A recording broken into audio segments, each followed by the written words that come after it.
जय श्री कृष्णा दोस्तों, आपके अपने अमृत साधना भक्ति चैनल पर आप सबका स्वागत है। दोस्तों, आज की इस वीडियो में हम मकर संक्रांति पर जो 14 दीप का दान किया जाता है, इस दीप दान करने से आपको क्या क्या फल प्राप्त होते हैं, किस प्रकार से आपके जीवन की हर दुख तकलीफ दूर हो जाएगी, हर शत्रु बाधा आपकी दूर हो जाएगी, कैसे आप आरोग्यता को पा सकेंगे और सिर्फ ये दीप दान करने से किस तरह से आप अपनी मनोकामना को पूर्ण कर पाएंगे। दोस्तों, इस सब के बारे में आज की इस वीडियो में हम जानेंगे और साथ ही 14 दीप दान के साथ साथ जो मकर संक्रांति के अगले दिन विशेष मनोकामना पूर्ति के लिए एक दीपक और जलाया जाता है, उसकी भी क्या विधि रहेगी, किस प्रकार से ये दीपदान आपको करना है, इस सब के बारे में हम आपको बताएंगे। दोस्तों, हमारे धर्म शास्त्रों में दीपदान का विशेष महत्व बताया गया है। जिस प्रकार से दीपक जलाने से हमें उजाला मिलता है और अंधकार की समाप्ति हो जाती है, ठीक उसी प्रकार से विभिन्न अवसरों पर दीपदान करने से जीवन की अनेक समस्याओं से हमें छुटकारा मिल जाता है। इसीलिए दीपदान को किसी भी विपत्ति के निवारण का सबसे उत्तम उपाय कहा गया है। जिस तरह से किसी मनोकामना की पूर्ति के लिए किसी विशेष तिथि, विशेष दिवस, मास और नक्षत्र की तलाश की जाती है, उसका इंतजार किया जाता है, ठीक वैसे ही किसी विशेष तिथि, दिवस, मास और नक्षत्र में दीप दान करने से आपकी विशेष मनोकामना की पूर्ति होती है। और दोस्तों, ऐसी भी मान्यता है कि दीप दान के द्वारा हम अपनी मनोकामनाओं को ईश्वर तक पहुंचाते हैं। तो दोस्तों, पहले हम वो अवसर आपको बता देते हैं जिन पर दीप दान अगर आप लोग करते हैं तो वो आपके लिए विशेष रूप से फलदायी होता है। इन अवसरों पर अगर आप दीप दान करते हैं तो आपकी जो भी इच्छा होगी अवश्य ही पूर्ण होगी। पहली बात दोस्तों, सर्दी की ऋतु में दीप दान करना धर्म शास्त्रों में उत्तम कोटि का माना गया है। दूसरी बात दोस्तों, मास की अगर बात करें तो आश्विन, कार्तिक, माघशीर्ष, पौष, माघ और फाल्गुन, इन महीनों में दीप दान करना उत्तम कहा जाता है। और तीसरी बात दोस्तों, अगर पक्ष की हम बात करें तो शुक्ल पक्ष और सूर्य ग्रहण या चंद्र ग्रहण या फिर संक्रांति और कृष्ण पक्ष की अष्टमी, नवरात्रि और महापर्व जो होते हैं हमारे, इन पर दीप दान करना बेहद पुण्यदायी कहा जाता है। और दोस्तों, तिथियों की अगर बात करें तो प्रथमा, द्वितीया, पंचमी, षष्ठी, सप्तमी, द्वादशी, त्रयोदशी और पूर्णिमा, इनको दीप दान करना महान पुण्यदायी कहा गया है। और नक्षत्रों की अगर बात करें तो रोहिणी, आद्रा, पुण्या, उत्तरा, हस्त, स्वाति, विशाखा, ज्येष्ठा और श्रवण नक्षत्रों में दीप दान करना उत्तम बताया गया है। तो दोस्तों, ये तो हमने वो तिथियां और अवसर जाने जिन पर हमें दीप दान अवश्य ही करते रहना चाहिए। और दोस्तों, अब हम जान लेते हैं कि दीप दान क्या होता है और इसको करने के नियम क्या होते हैं, दीप दान करने की आखिर विधि क्या होती है। दोस्तों, दीप दान कैसे करना चाहिए, इसके करने के क्या फायदे होते हैं, इसे कहाँ पर किया जाता है, कब किया जाता है, इत्यादि जो सवाल होते हैं, आज भी बहुत से लोग इनसे अनजान होते हैं। तो दोस्तों, चलिए पहले हम बात कर लेते हैं दीपदान के बारे में कि वह आपको कैसे करना चाहिए। शास्त्र अनुसार ये जानकारी हम आप लोगों के साथ शेयर कर रहे हैं। दोस्तों, धार्मिक ग्रंथों और शास्त्रों के अनुसार दीपक का दान करना या फिर दीप को जलाकर उसे उचित स्थान पर रखना ही दीपदान कहलाता है। और किसी दीपक को जलाकर देव स्थान पर रख कर आना या उन्हें फिर किसी नदी में प्रवाहित करना, ये दीपदान कहलाता है। और ऐसा माना जाता है कि यह भगवान के समक्ष अपनी प्रार्थना को, अपने निवेदन को प्रकट करने का एक धार्मिक तरीका होता है, जिससे हमारी जो मनोकामना होती है वह भगवान तक पहुंच जाती है और बहुत जल्द पूर्ण होती है। तो दोस्तों, अब हम उस जगह के बारे में आपको बताएंगे कि इस मकर संक्रांति संक्रांति पर आपको जो 14 दीप का दान करना है वह कहां पर करना है। दोस्तों, धार्मिक मान्यता के मुताबिक दीप दान हमेशा देव मंदिर या फिर पवित्र जगह पर ही किया जाना चाहिए। तो दोस्तों, 14 जनवरी 2022 को मकर संक्रांति का महापर्व है। बहुत ही बड़ा पुण्य काल इसे कहा जाता है। सब ग्रहों के राजा सूर्य देव की अपार कृपा इस दिन भक्तों पर बरसती है। लोगों के ग्रह दोष दूर होते हैं। और दोस्तों, अपनी सुविधा अनुसार आप थोड़ा सा भी अगर धर्म कर्म करते हैं, पूजा पाठ करते हैं, तो उसका अनंत कोटि गुना फल इस मकर संक्रांति के दिन आप पा सकते हैं। दोस्तों, अगर आप 14 दीप का दान कर रहे हैं मकर संक्रांति के इस पवित्र दिन पर, तो आप सबसे पहले जो महत्वपूर्ण चीज है वो है दीपक। दीपक आपको किस प्रकार का लेना चाहिए, इस चीज का आपको ध्यान रखना है। दोस्तों, मिट्टी के जो दीपक होते हैं, जो कोरे दीपक होते हैं, जिनको पहले यूज नहीं किया गया है, जिनमें पहले कभी दिया नहीं जलाया गया है, वो पवित्र मिट्टी के दीपक आपको लेने हैं। ये 14 दीपक एक थाल में स्वास्तिक बना करके आप रख लीजिएगा। और फिर दोस्तों, इनमें रुई की बाती आपको रखनी है। यहाँ लाल धागे की बाती आपको प्रयोग नहीं करनी है। सफेद रुई आप लीजिएगा, उसकी बाती आप बनाइएगा। बाती आप सीधे में भी बना सकते हैं और खड़े में भी बना सकते हैं।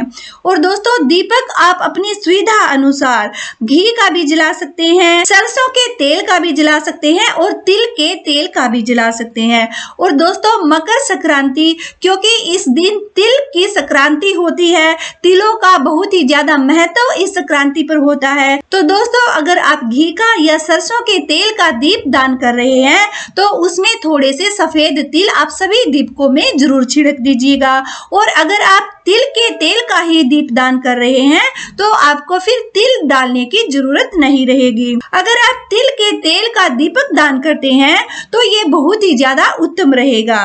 ओके दोस्तों, तो 14 दीपक आप ले लीजिएगा। और अगर आपके आसपास में मिट्टी के दीपक आपको नहीं मिलते हैं और आप सामर्थ्यवान हैं, तो दोस्तों आप तांबे के दीपक या फिर पीतल के दीपक भी खरीद सकते हैं। तो इन दीपकों में आप तेल या घी अपनी सुविधा अनुसार डाल लीजिएगा और सब में एक एक बाती रख के ये 14 दीप आप तैयार कर दीजिएगा। तो दोस्तों, संध्या के समय में आपको ये दीप दान करना है। और पहला जो दीप आपको दान करना है दोस्तों, अपने घर के मंदिर में जो आपके आराध्य देव हैं, जो आपके पूजनीय देव हैं, अपने घर के मंदिर में आप पहला दीप दान कीजिएगा। और दूसरा जो दीपक है दोस्तों, आप अपने घर की तुलसी के पास प्रज्वलित कीजिएगा। और दोस्तों, तीसरा दीपक आप अपने पूर्वजों के नाम से दक्षिण दिशा की ओर रख के इसे समर्पित कर दीजिएगा। ये दीप आपके पितरों के निमित्त रहेगा। और दोस्तों, इसके बाद आपकी घर की जो दहलीज है, इसके बाद दोस्तों अपने घर की दहलीज पर आप अवश्य ही दीप दान कीजिएगा। एक स्वास्तिक वहां पर बना लीजिएगा, थोड़े से अक्षत रख दीजिएगा और फिर उसके ऊपर आपको दीपक रखना है।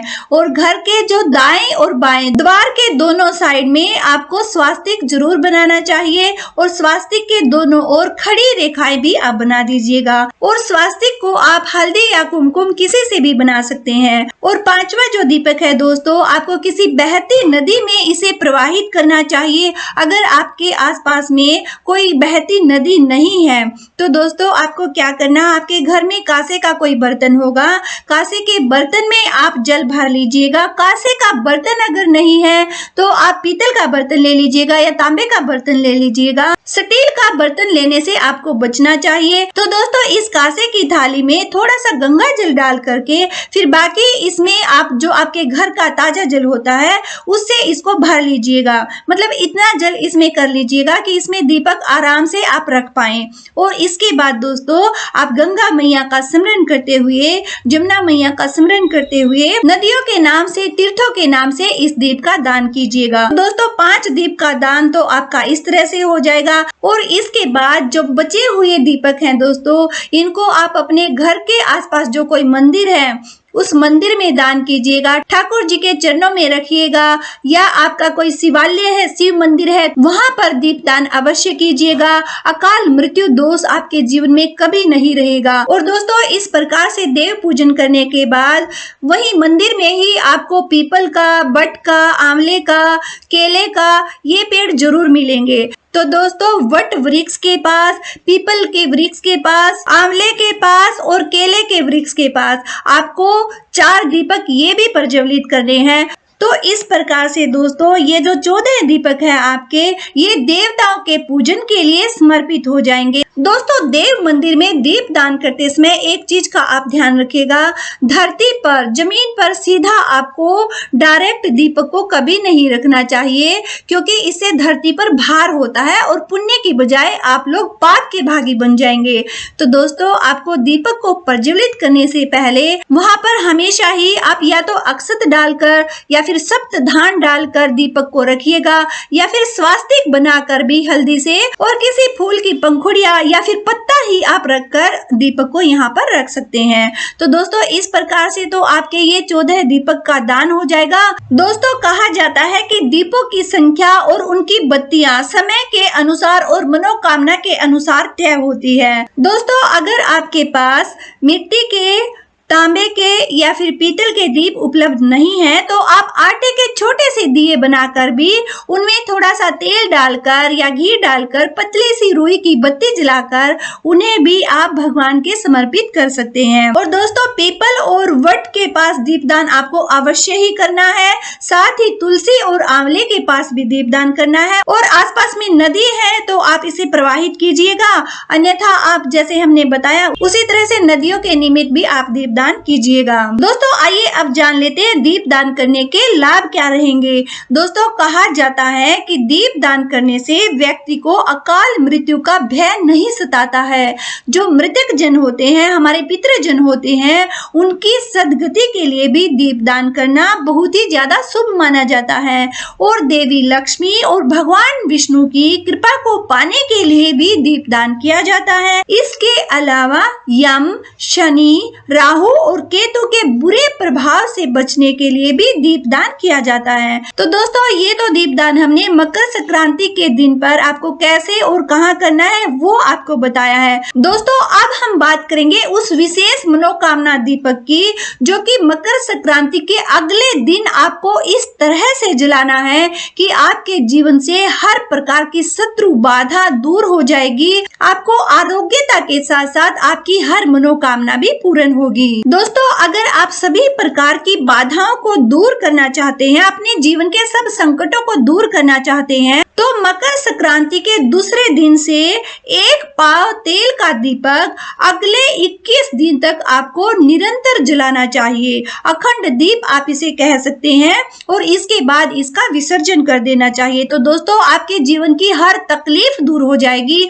हर विघ्न बाधा आपकी दूर हो जाएगी। और इसके साथ ही दोस्तों अगर आपके जीवन में शत्रुओं का प्रभाव रहता है, आप चारों तरफ से दुश्मनों से घिरे हुए हैं, तो सभी तरह के शत्रु नाश के लिए 75 यानी 75 बत्ती वाला जो दीपक होता है वो आपको जलाना चाहिए। 1 पाव तेल आपको लेना है दोस्तों, और 75 बत्तियां आपको लेनी है। और मकर संक्रांति के अगले दिन इस दीपक को आप अपनी मनोकामना को कहते हुए भगवान के निमित्त प्रज्वलित कर दीजिएगा।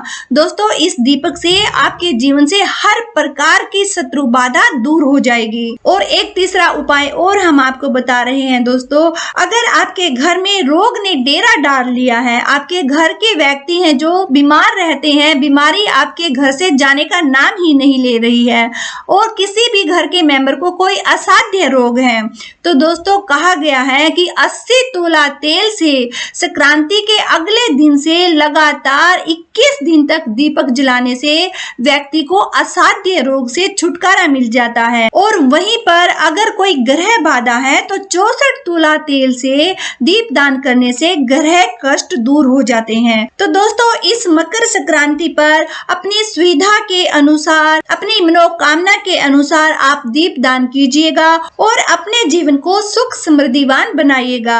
ओके दोस्तों, आप सबको मकर संक्रांति की शुभकामनाएं। उम्मीद करते हैं दोस्तों जानकारी आप लोगों को जरूर पसंद आई होगी और आप लोगों के लिए लाभदायक भी रहेगी। तो दोस्तों वीडियो को ज्यादा से ज्यादा आप शेयर कीजिएगा, अगर पसंद आई है तो इसे लाइक भी कीजिएगा। और दोस्तों चैनल पर अगर पहली बार आप वीडियो देख रहे हैं तो चैनल को सब्सक्राइब करते हुए बेल आइकन को प्रेस कर लीजिएगा, ताकि चैनल पर जो भी वीडियो अपलोड की जाए उसका नोटिफिकेशन आप लोगों तक पहुंच सके। ओके दोस्तों, फिर मिलते हैं किसी नई जानकारी के साथ। जय श्री कृष्णा।